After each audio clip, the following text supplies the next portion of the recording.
But he was a type of person that when he worked, he gave it his all. It had his name on it, and so he went, the extra mile.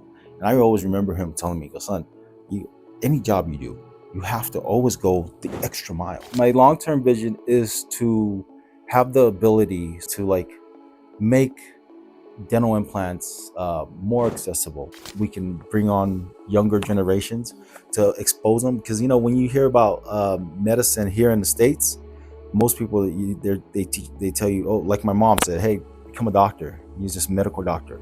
No one talks about become a dentist. And when I looked into it, there were no, at the time, at least I didn't know of any Samoan, Polynesian dentists here in the United States.